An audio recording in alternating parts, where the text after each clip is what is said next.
Do you ever feel like your sales process is super long and time consuming? If that is the case, then this video is for you because I sat down with Hanneke Vogels, a sales architect, and we spoke about AI in sales, B2B organization, and how it all works, getting leads in 2024.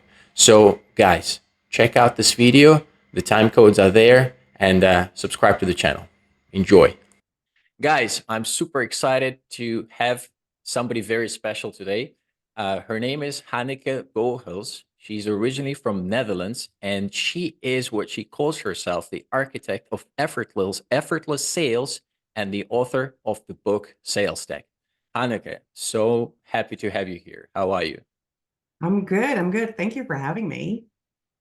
It's my absolute pleasure. Thank you for making this time. And as always, I'm going to go and ask you a bunch of questions, something that interests me and hopefully the viewers as well, and then see how it Mhm. goes. Sounds good?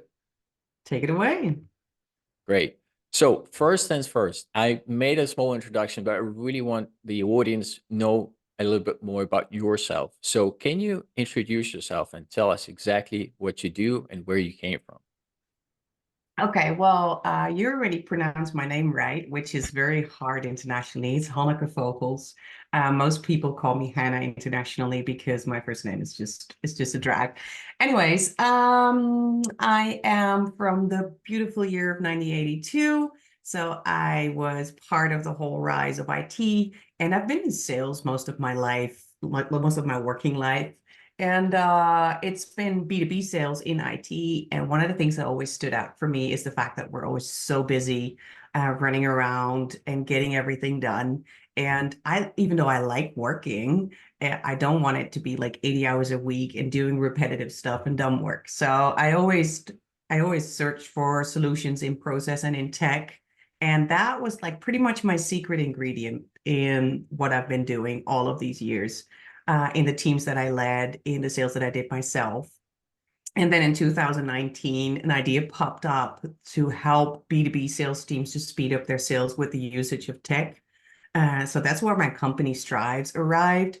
Um, we started off in May 2020, and in 2022, with all of the information that we've got from delivering tech to all of these B2B teams, um, I was kind of missing, for myself, I was kind of missing the fundamental insights in how to do this within your busy sales practice. So when in my search, I couldn't really find a good book on it. The only book that I uncovered covering tech in sales was Tech Powered Sales by Justin Michael, but that was pretty much it.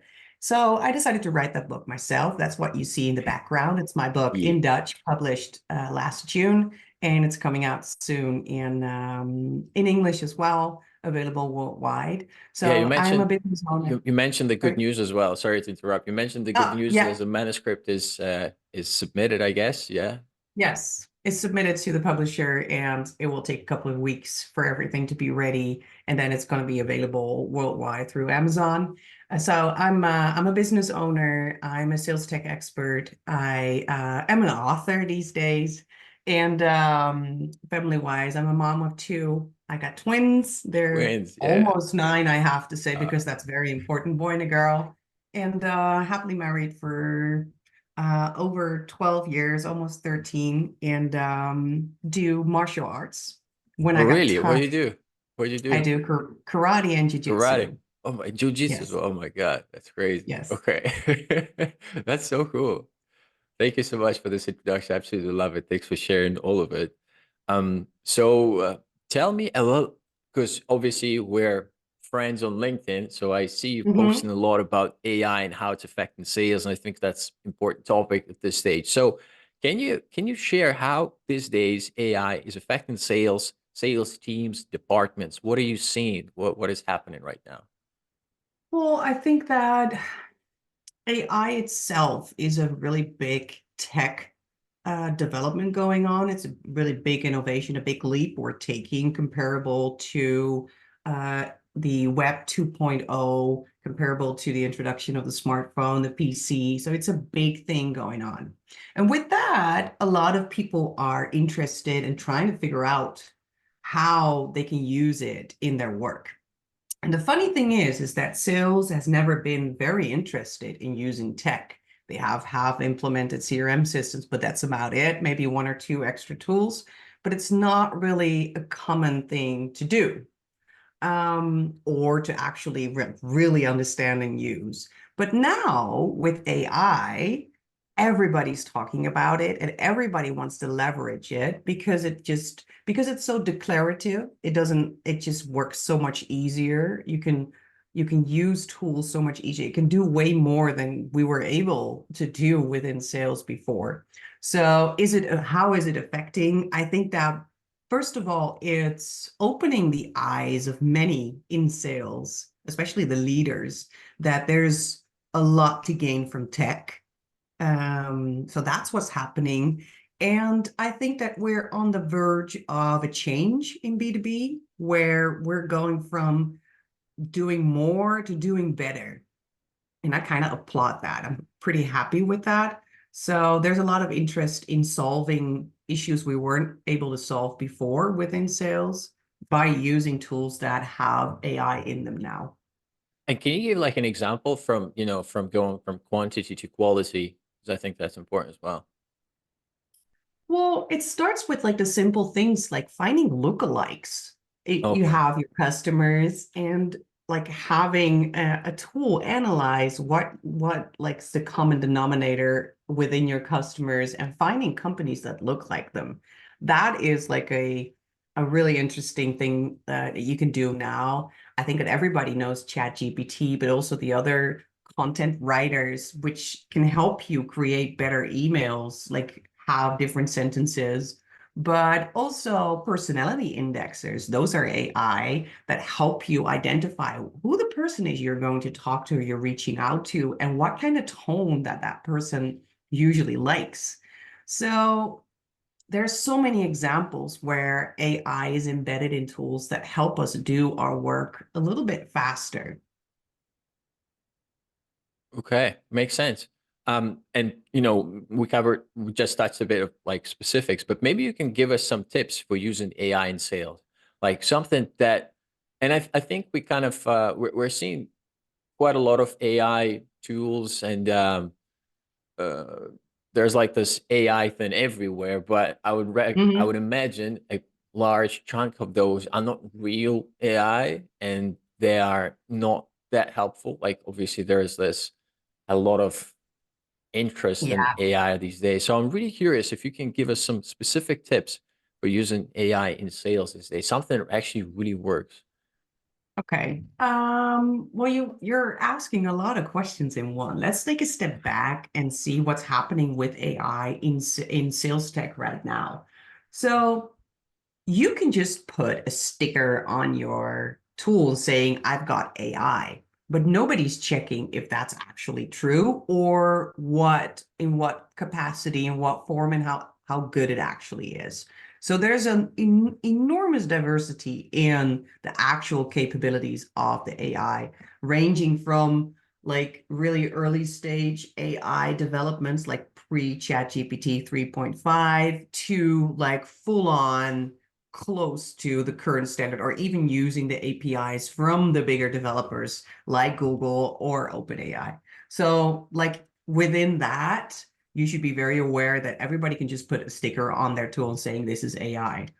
So I'm kind of skeptical for what's in there right now. On the other hand, like tips for using I think that one of the biggest changes with using tech and AI in them as well is that you need to understand what you're asking and what you're doing. So if I'd ask ChatGPT to write me an email to an outreach and give him some specifics, I'll get a very general result, like the result that everybody's like the email that everybody's sending without anything that stands out. Open rates and read rates and conversion rates of those kind of emails will not be good. But if I would break that down, if I would really understand how to capture the attention of someone with specific subject, specific openers. If I just would really break that down, if I would really understand what I'm doing, and then ask these tools to help me write more compelling subject lines, it would give me so many more options that I could even think of myself, that there's always one that's in between. So it opens up A/B testing. It opens up more ideas about how to do that. Or even if you'd like really automate that, you could even like have these writing tools craft all different emails or parts of emails based on the personality index that you gave to someone. So tips for using AI is like start small. Just start like with asking him small sentences to write, or to have a look at your lead list and find others that look like it. Just like small steps to really understand what's happening. You got to invest in tech to like not just money, but just also time to really understand how it works. And still, AI is statistics on steroids. So you'd have to put your goal in yourself. So all of your knowledge, you could really got to make it explicit. And then if you are able to do that, you can just like get all of these small tools and test them out, see what works for you. So for me, it's not about one tool or starting at one point. My tip is to just start, to have a look at something you'd like to do faster, and have a look at the tools that are available, and just test 1, 2, 3 and see where it brings you. Just get like, try to understand how it works, how it functions. And when it comes to salespeople, that's interesting the way artificial intelligence has popped up. And is there any way that AI can help salespeople to be more productive while feeling less pressure and actually experience less uh, rejection in a way? Because these things, of course, people toughen up with time, but it's still, there's this aspect of this emotional part. Is there anything that AI can offer in these situations? I don't think in general that's something you can put on AI. I think that tech can help you produce faster, like to really look at the patterns of the stuff that you're doing, and let the tech help you to do that a little bit faster or a lot faster by automating steps to not having to think about the process. So for me, it's not the AI itself. It's like the whole realm of tech, and AI is, of course, a part of it. But for me, the discussion is not about AI. It's about the tech with AI in it. So it's about how do we solve business processes, issues in business processes to speed up their sales. And if I look at like B2B sales teams these days, there's so much to gain when it comes to process. So most of the teams that I run into, they do have some sort of a sales process, but it's not nearly deep enough to put it into tech. So if you want to speed up, if you want to be more productive and not feel that pressure as much, try to break it down to what you're actually doing and see what steps are actually benefiting you. See where you can like save time to automate it, and then put the tech in, Hmm. not start from the tech. And the less rejection, I think that rejection comes within sales comes from a couple of things. It's one, not being able to hit someone's heart and mind in the first outreach.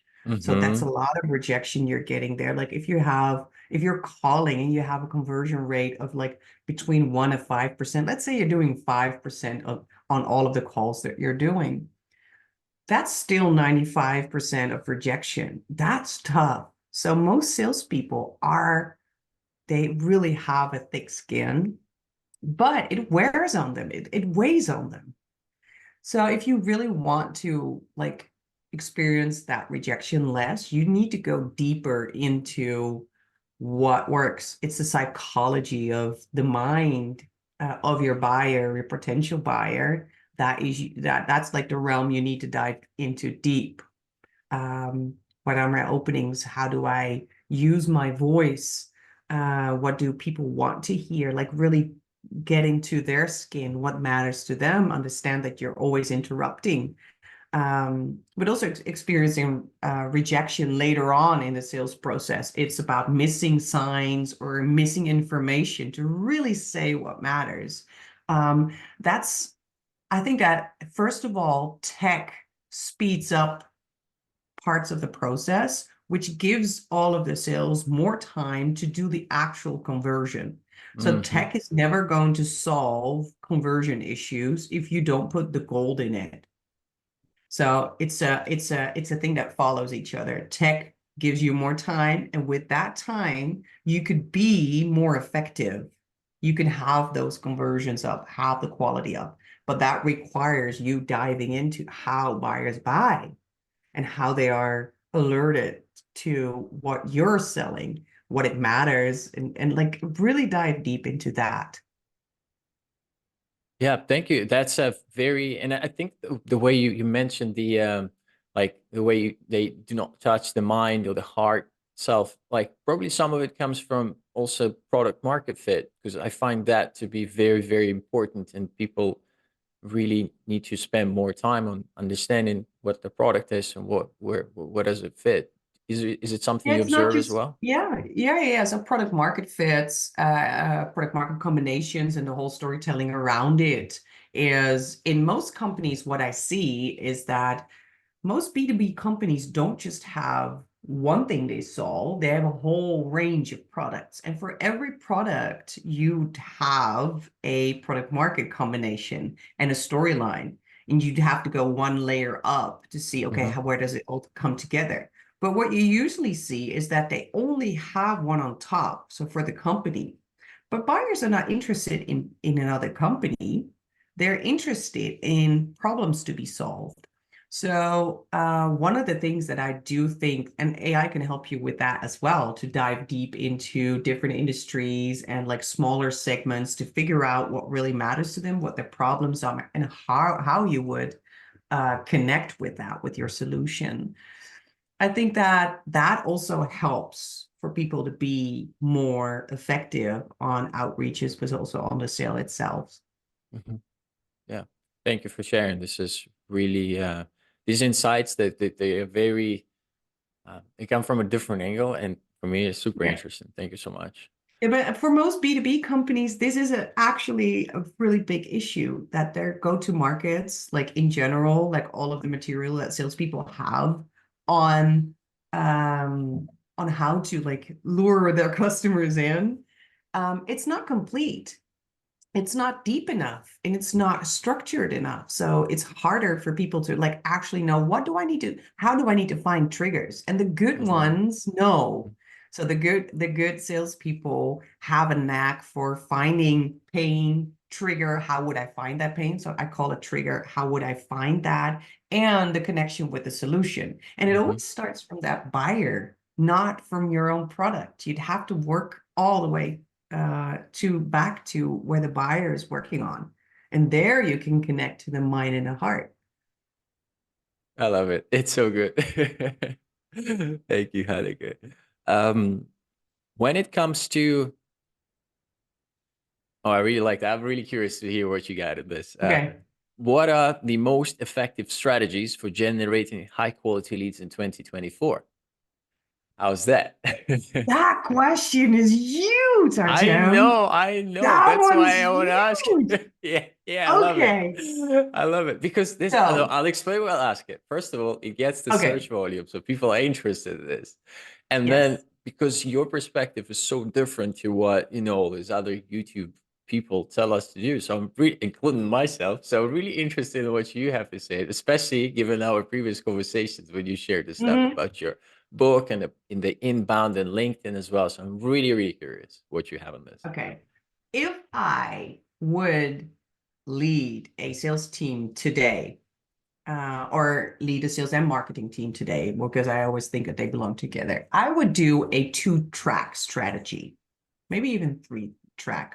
One is having your branding, storytelling, and everything on point. Second, having a demand generation route, like actually delivering a lot of valuable content online to get like the demand, like to have that stirred. And then the third, for that, I really recommend the book They Ask You Answer, because Mm, that really gives you the tools to write good content. It no longer scratches the surface. It goes deep into what your buyer needs. So mhm. that's like, but that's a long track. That if you start that today, you will probably only see the first results by the end of the year. So that's a long track. That's 2025. But start today. Every day that you're waiting is lost. Then the third track, what I would do is to have a multi-touch strategy, like mostly automated.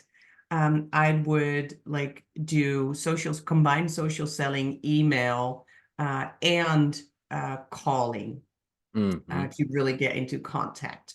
And with all of these outreaches, it's all about value, but there's also a nudge towards getting into contact. You're not selling anything. You just want to get into contact. You're constantly trying to like get people to respond. Mhm. So I would segment like to really small niches of maybe only 100 people in one, Wow, make them yeah. I highly love it. Yeah. homogeneous. Um, so, and having like multiple campaigns run at the same time, and then having humans respond. So the message tries to trigger. Whenever that trigger is answered, then it's human, and Mhm. trying to get them into a conversation, a demo, or whatever to see what they're at. Mhm. And I see that that's not an easy thing to do, but I think that if you would do that for maybe like 5 or 6 small niches already within your teams, you'd already go a long way, and you probably will see the first result before summer. Yeah. It's a combination of things. It's and you can copy all of these campaigns from one niche to the next, because you don't have to reinvent it.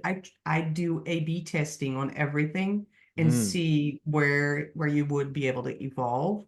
Mhm. Um, so I'd see like if you do that flow, if you warm up before you call, or try to like call as less as you can, um, because focusing on the part before to like really get people to like get people to respond to the value, the sales itself will speed up. Your sales cycles will be shorter simply because you're already fetching out the people who are actually interested. Mhm. Makes sense. And like, so if I was to put into very say there's 1 week, yeah, so you've got a sales team and you're like, okay, Hanneke, please help us. We have 1 week, Mhm. we have to launch these things, we have to start getting all those high quality leads in 2024 Yeah, this year. So like, yeah. say what would you do, say Monday, Tuesday, Wednesday, Thursday, Friday? How would that go? On Monday, I would write down the basic recipe for the outreach, like the whole flow. Okay. I would write it down. On day one, we do this. We visit a profile and we fetch that. Like all the way up to like the end of the whole nurture flow. On Yeah. day 6, we call, yada, yada. So I would write it down on the first day. On that same day, I would select the tools that I would need. Right. And that would be some cold email and stuff, or like Like anything. anything, like depending on like the outreaches itself won't be a lot, so you basically don't really need a really special email tool for that, as long as all your settings are right. You could Hmm. use a different domain but warming up a domain takes a lot of time. So Yeah, if that's you that. can do it from your, because most experts say do not ever mail from your own mail domain if you're doing cold outreaches. I'm saying if you need to revert to a different domain, you're doing it wrong. You want it to Yeah. be as genuine as you can. I So like your don't go approach. I really like spamming, your but approach. go deep. Go deep. We used Very to valuable. we used to send a lot of emails from domains that were similar, so we'd have like a redirect of the original domain. But yeah, it's kind of like you kind of kill it off with time. Even Yeah. though if you do the warm up properly and you kind of keep it running for a while and your emails are good, like deliverability didn't change that much. I would like run these domains for months and months and months and it would still be fine. So yeah. Yep. Yep. So that's day one, selecting the tools. Day two is implementing those tools. Day three is like really focusing on all of those niches, like really Mm-hmm. segmented, write the messages and put everything. Day four, I would put it all in because configuration is a thing, and I would train all of my people. This is what we're Mm-hmm. going to do. This is what you're going to see. This is where we're going to be at. This is what you need to tell them. Like really take the time to like really instruct people. And Mm-hmm. on day five, I would just turn it on. Rock and roll. That Okay. would take 4 days. I'm Thanks. not saying that in the technical reality, that's probably not going to work Yeah. because it's in most companies, IT and compliance and everything need to be involved. But if you don't have to, you would probably be able to do it within a couple of days. It's Yeah. hard work, but you might be able to. Yeah. Thank you. Thank you for breaking it down. Now that we've covered the sales teams and like you've got the whole team, now we're going to our consultants and solopreneurs. How would a Mhm. sales funnel for a consultant solopreneur look like in 2024? What do you see? That's you have like all of these complicated questions. I know I've got you here. I want to ask all these questions. Yeah, exactly. Yeah, I think that it really depends on what the goal is of a consultant or a solopreneur. So most of them, if I look at it like consultants in general, like working alone and everything, trying to build their own funnel, I'd have like a super cheap say your CRM. I wouldn't spend a Hmm. lot of money on it, but I would have it. And I would focus Why is on this so important with the CRM? Because I hate CRMs. Like I really genuinely hate them. And I think a lot of people do, but like can you well, explain us? CRMs do three things, but it's like customer information that you have in there or potential customers, you have the funnel and you have analysis. So as a solo entrepreneur, I don't think you really need to have all of the data on customers or potential customers, and you don't really need the analysis. So you Hmm. just need the funnel. Funny thing, I just heard the other day, someone built that in Trello for free. And it Okay. works like a charm because basically, like moving through stages is what you do with projects and everything and with Yeah. tasks, but it could also work for a sales tool. So you could put like these cards in Trello. You put the names of the people you're working on, what you've discussed. You can put notes in, so you know, and you can just follow up. As a Hmm. consultant, I would just spend every day half an hour to 45 minutes working on my sales, like Hmm. contacting people saying, "Hey, how you doing?" Just to Hmm. get like that baseline of um stuff that you need to like the new clients to get them in basically Hmm. just to be in contact with your network and with everybody you've been in contact with. That's what I would do. And then next, I would have a LinkedIn strategy on writing posts, like Mm. finding my own Voice. voice, Mm. finding my niche to talk about. And because that is, and it won't get you a lot of leads in the first 3 months, but if you keep going at it and have like a strategy of 3 to 5 times a week to post it, and that costs time, don't get me wrong, Hmm. and understand what you're doing and having like genuine valuable posts that will bring you money over time. So that is what I would do. And like within the outreach part, what I just described before, what you can just like do with Trello, I would I would use a tool like Lead Delta to help you manage your DM box in LinkedIn and reach out to people every once in a while and using that box and tag people to really like get that going, Hmm. just to stay in contact with people. Because if you're good at something, people will notice, but you'd have to actively share your knowledge for them to see you. Would you use So that's what any? I would do. Yeah. Yeah. And can you maybe like talk me through like because the book stuff, for example, because I think it helped you to also build up your brand as well and just be present there. And I think it kind of worked for you. This is definitely a longer term strategy. But maybe you can share a bit of this as well, like the Yeah, sure. So, uh, writing a book or writing in general, it doesn't really have to be a book, but a book has something special to it. I think that a book shows your dedication to the subject you're talking about, and having a book published is something that not many people do in general.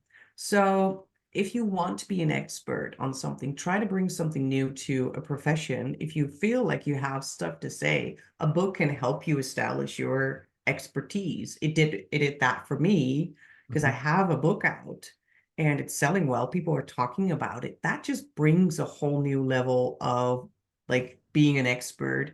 I'm on stages these days, doing a lot of keynotes. I'm in podcasts, webinars, and stuff. Well, we got like in contact through LinkedIn, through my posts. It's super powerful, like for promotion, for connecting with people.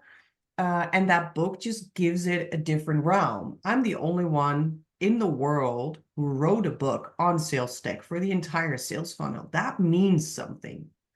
So if you can just find your niche as a consultant or a solopreneur to do that, that will bring you business. It will bring you a lot of visibility.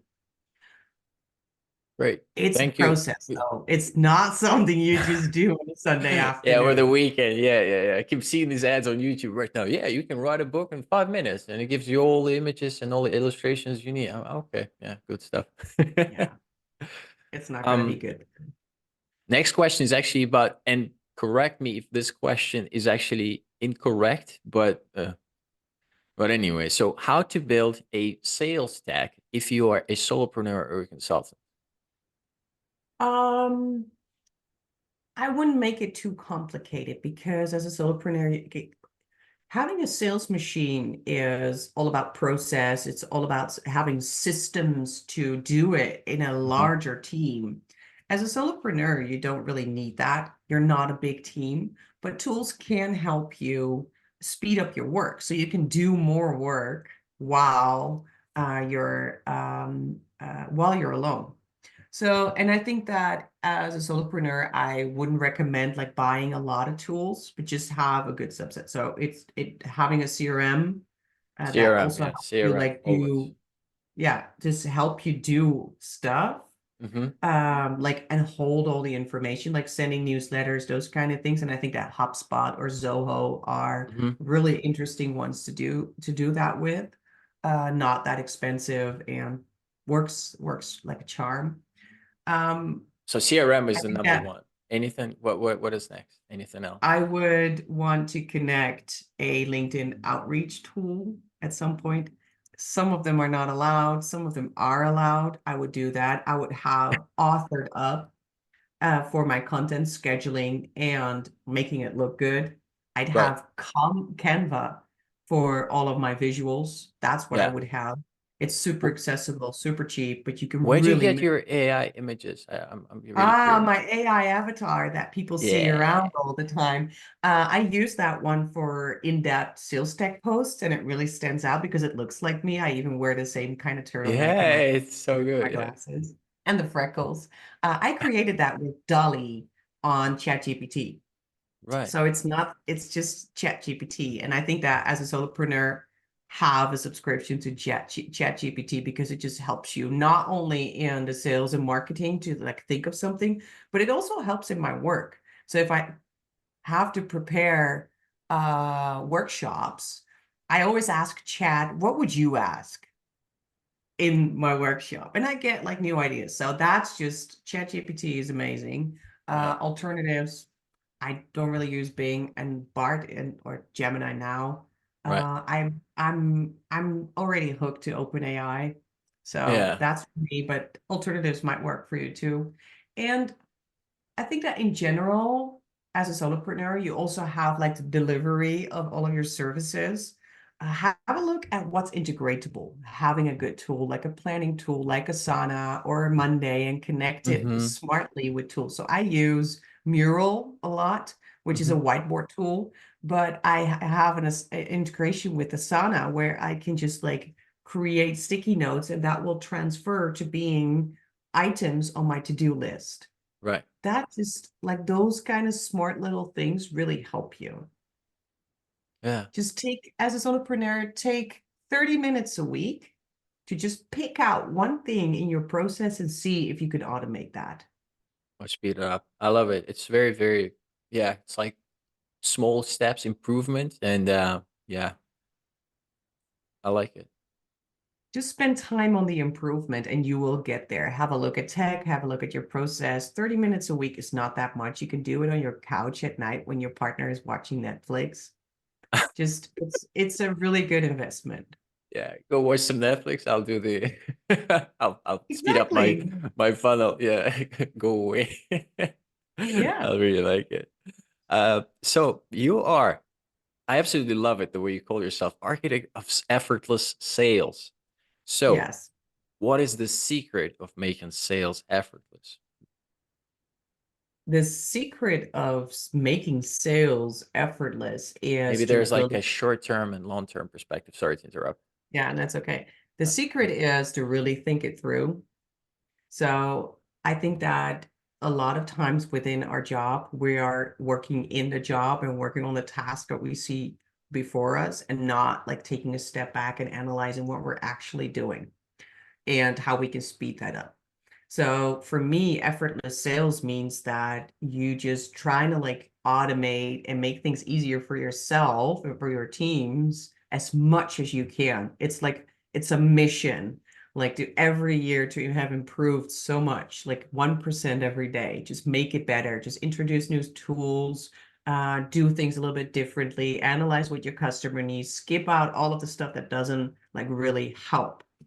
Um, so for me, short-term effortless sales means analyzing what you're doing and just Hmm. taking a step. And the long-term perspective is like flipping it around, being able to scale massively, like at least 50 to 100% by the Hmm. use of tech, by adding no people whatsoever. Wow, that's insane. Well, I think it's possible because 80% of the time, salespeople are not spending with their customer or on customer work. They're doing administration and stuff that's repetitive and everything. Hmm. There's just so much to gain. If you look at like a sales team of 10 people, and if that sales team is now only like focusing on their customers for 20% of the time, can Hmm. you imagine what results you'd get? Like they just put it in your If it's head. 25, yeah. If it, well, 25 is this year. Can you Yeah. imagine what that is if you just like go to 50% of their time Hmm. in a matter of 2 years?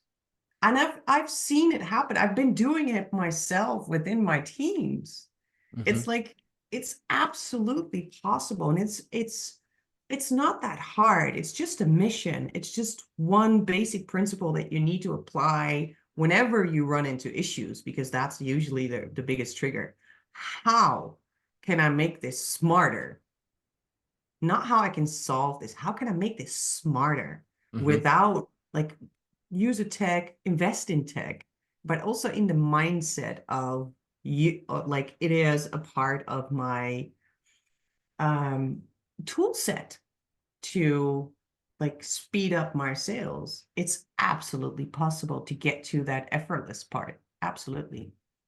Is there like a list of, say, most common, maybe not mistakes, but inefficiencies you see sales teams running? Because it must be very similar. You know, you're seeing many different sales teams. So, like, is there a top three or something that you're seeing that you can come in and, with your eyes closed, you're like this and this and that? Or are they different? Well, I think that B2B sales teams very much differ in maturity in how they handle their customers, in what they're working with, and in general, their markets and everything. So there's big differences. If I'd Hmm. have to state like the top three of like issues within those teams, it's um it would be regarding to tech because there's so much stuff to solve within Yeah. sales. One would be people are not working according to a process. They're just doing their own thing. So there's a high level process, but they're not actually doing each task like in a Like way work. that was thought of and trained. So that's number one. And that tech is never, the process is never put into tech. So if you look at CRM systems, they're all implemented, but nobody ever thought about how the views should look and how that can differ per person. They never Mhm. taught their people to create their own views or use the tools and all of the features in it. They don't even work from CRM. And if they do, they just don't know what they're doing. So to understand like how your team understand the tools that they're working with. So that's what I see is that no process, half implemented CRM. And the third one is yes, sales is human, but no, and not every task in sales requires a human. So think about like have the process itself being put in the tech. Most people don't do that. And then the sales only have to think about the actual content that they want to do. Like every step, every next step in that process is automated, not in the reach out, but in the task, in stuff being ready for them. And most people in sales, that's just not being done. Every time we have to think, oh, when should I do the follow-up? When should I do this? What should be the next step? So really thinking that through, that just makes a big difference. So that's my top three that I would solve immediately. Mhm. The next question you're going to absolutely love as well. How to automate a sales process? Is it actually possible, and what cannot be automated? Ooh, I think that if you look at all of the research being done, I think that 83% of the B2B buyers are telling now that they don't want to talk to sales until they're ready to buy. So we have a trust issue. We have a major trust issue because we're not providing any value. Mhm. So that's just one thing to keep in mind. So what you don't want to do is And automate, sorry, what just you don't want to do, like automate that contact because you need to build the trust. mhm. But everything around it can be automated. So like automating a sales process, um, from a task perspective and like having people get reminders or having stuff being ready for them, that's something you would automate. And what I would do, like what I always advise and do with my clients is I look at the sales process in general, like in total, and then analyze where are my time killers. So Mhm. what's taking up a lot of time and what is killing my conversion? Mhm. So where are my customers saying, no, I don't want you? What is the Zoom most in. common then? Time, no, that differs. So it Differs. really Okay. depends on what tools they're already using, what their go-to market is. Like there's just so many big differences. The seniority of a team, Mhm. the sort of deals that they're doing, it just really differs. But there's always at least 20 to 25 time killers in there. And then pick out the ones that are easiest to solve, like with small projects to make that better. And from that point, build on. So if you want to automate anything in your sales process, you have to start at the process itself and analyze where your time is being stolen by stupid work. And Mhm. from that point on, build on. When you say that we're not given value now in terms of like the trust issue and people willing to speak to, ready to speak to salespeople only the moment when they're actually ready to buy, can you explain? Can you maybe dive into this a little bit further? Because I feel like so many people are sharing value. I'm not sure if that is the way, like say posting stuff on LinkedIn. Does this count as sharing value, and or is it not enough already? It What just are goes way deeper than that. It's just so much more than that. So if you look at how salespeople are trained, they're trained on the sales skill itself. Like they persuading people to talk to them persuading people to buy. So it's all about their personal development mostly. Then when you onboard a sales, they always get like super product training. So what is the stuff that we're selling? We're telling about the company, we're showing you our pitch deck.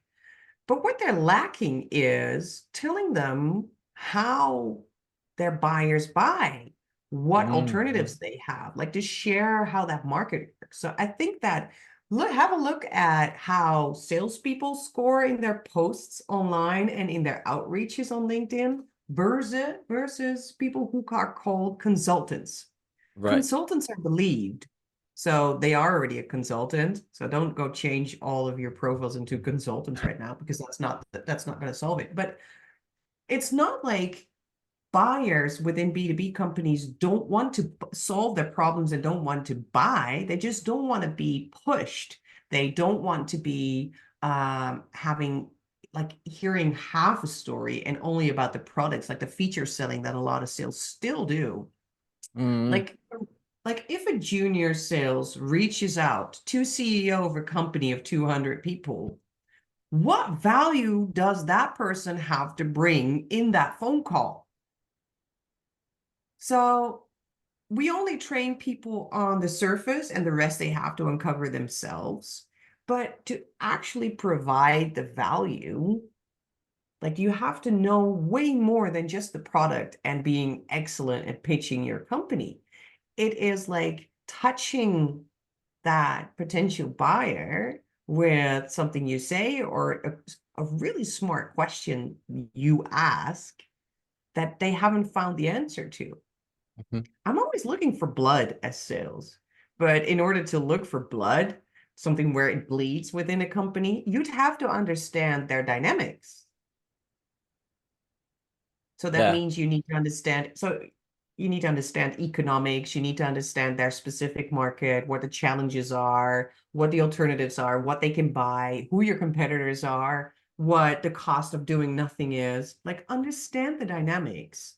And that is something that will never be automated, but the search for it, like the learning on it, that's something you could do with a lot of tools. So for instance, nowadays, when I'm in my car, I always talk to ChatGPT and have him tell me a lot about the industries of my customers because I have a wider range of customers within Stryfes, and sometimes I just don't know enough about their industry.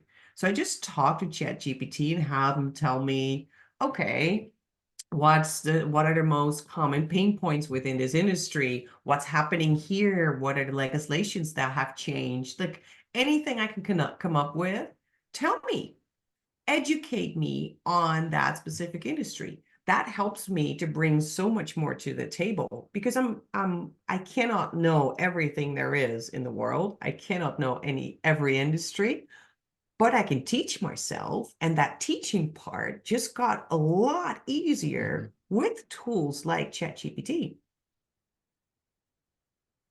I love it. It's like this aspect of um, social selling the with like deeper level education. Like when you come into your potential clients or your clients, and then you know their industry better almost than they do. And this is something that I guess people are. Funny thing, if you really want, like some sales have like their top list of companies that they really want to get into.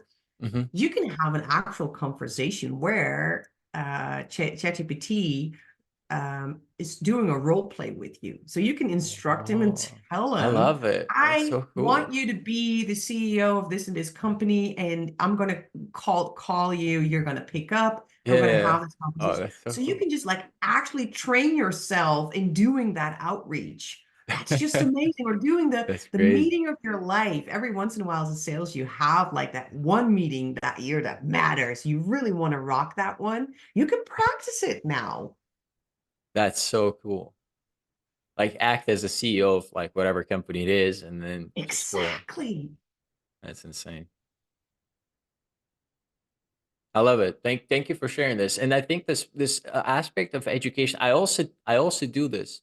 Yeah, when I search for like the pain points that my potential clients have, because it gives so much perspective, because you don't know what you don't know. So that's when these tools become very, very Exactly. handy. Be Yeah. very curious. So that just like that builds the value, and you can speed up pretty fast. So even if you're a junior, you don't have to cry now in a corner and saying you're irrelevant for the next couple of years, because you're not. Just make learning, being curious, like part of your system.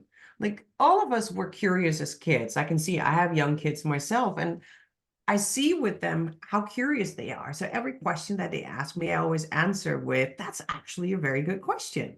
Mm, Like encouraging them to ask questions. But in our environments, asking stupid questions, as they are usually being called, like the obvious questions, are usually the ones that, if you don't understand it yet, are usually the ones really worth asking to yeah. build up your knowledge. That's how I started in IT, because when I started selling IT, I didn't know anything. I could just hook up my own computer, but that was about it. I knew nothing. So, and I And I was mean, there working you in an are with the environment, SalesTech book and all that. Yeah. well, this is quite a while ago. I was 24, 25, something like that, when I started off in selling IT, and I didn't know anything. And that just really ate me. I just was like, I really want to understand what I'm selling here, what I'm doing, how to talk to people. And I just started asking questions to all of these awesome engineers in my environment. Some had like these long ponytails and swag shirt from conferences and Comic-Con and everything. They were just like stereotype guys, and other guys had Yeah. like nice shirts and was like super slick, Yeah. all sorts. And I kept asking them questions, and with every question that they answered, my knowledge built, and it just built on and on and on, and like all of these whiteboards being drawn fully. And whenever they said, and I asked a question and said, no, that's not possible, tell me why it's not possible, how would it Hmm. be possible, just like keep on going Hmm. in asking all of these questions. And that just changes your own like library of knowledge. Like if you do that every day for a year, it just blows up everything that you know and how you're able to connect things. So go That's for it. really, really good. Yeah. Thank you. Thank you so much. I've only got two questions, and we kind of spoke about both of them before, but I want to make sure that we are still touching them. So, how to find the best CRM? What's important? Please share any of the tips that you have. Oh, I hate that question, Jim, Of course. because there's no such thing as the best CRM. For a specific There, use case. Yeah.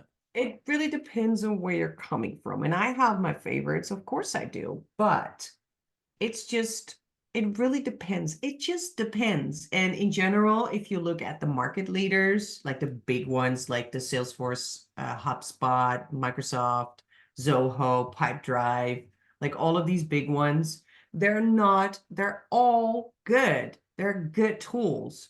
So the secret in CRM and having a good CRM for your company is in the implementation. Hmm. So not half implementation, but like actual the implementation of your process. So that's like the starting point. If you'd want to compare CRMs, there's a couple of things you need to look for. And it's not like the basic things like does it hold customer information? Can I do my sales funnel in there? And can I build my own reports? Because that's just like hygiene factors. What you really want to look for is a couple of things. One, can I create my own fields, and can I like put them in views? Can I Hmm. summarize them to the place where I want them to be, so I can make chunks of fields that I want to like fill or ask my people to fill. That's what I want, like elaborate options to do that. That's one thing. The second thing that you really want to have a look out for is integrations. Is it possible to connect with this tool? It's just not just CRM, any tool. Every tool should have an API and have standard integrations. If they don't, it just sucks, Hmm. because it's always a standalone tool and everything's connected these days. So if there's no integration, what are you going to do? You still have to copy information manually from one tool to the next. It Hmm. just, it creates errors. It creates lack of information, and it just takes some time. So integration is the second thing you'd really want to look for. And the third thing that you really want to look for is like, does like my CRM hold extra tools? Doesn't just only do um like the basic information that you want to have, but does it also have like data enrichment, sales process automation? Can I build my own workflows in there? Or does it even have like playbooks in them? Like stuff Mm-hmm. that really helps me to understand what I'm doing. Like you can spread information through your company a little bit easier. One of these three, and I always prefer like at least to have sales process automation in there, so I can just like automate within my sales process and I don't need an extra tool for that. Those are the things that I would really look for. So custom fields, can I just Mm-hmm. customize anything that I want? Second, can I integrate? Can I connect with other tools? And is there an elaborate marketplace for it? And third is, can I at least automate, but preferably also do data enrichment and have playbooks? Thank you so much. These are the tips that to be honest, I've never thought of myself. Like this integration part, like yeah, it's just a CRM. It's fine, whatever. But yeah, should Nope. integrate. No, it's Yeah. way more. And I really Uh, took my time in the book to really write about that and what CRM does. And for me, CRM should be a sales platform. It should be like the work tool for sales, the go-to place, something they log on to every single day. Talking about the book, so you mentioned it at the start, but I just want to make sure that we are aware of when is the English edition for SalesTech is coming out. Really want to know that. Okay, good. So I expect it to be fully available online by the end of March. I will launch March. it, and yeah, the end of March. Okay. So it's just a couple of more weeks from the moment that we're talking right now. Yeah. And you will I'll be able have to all the buy it. links. I'll have the link to the Dutch version and I'll have the link to the English version once it's live. Yes, once it's done. And if you really want to, if you're listening to this and you really want to know when it's coming out because you really want to read it, just write in for my newsletter on Stryfes.com and you will get a notification when it's out. Great. Hanneke, thank you so much. It's been absolutely amazing. Thank you for sharing for with all these tips and absolutely amazing. Thank you. Absolutely my pleasure. And what a good questions you've asked. I Except really, for the CRM thank one. no, it's still good. It's just, it's still a That's good. very valuable question to ask. I just don't want to answer it because there's just not one. Thank you so much. All Thank right, you so guys. much. Sign up. Uh, I'll see you guys later in the next video.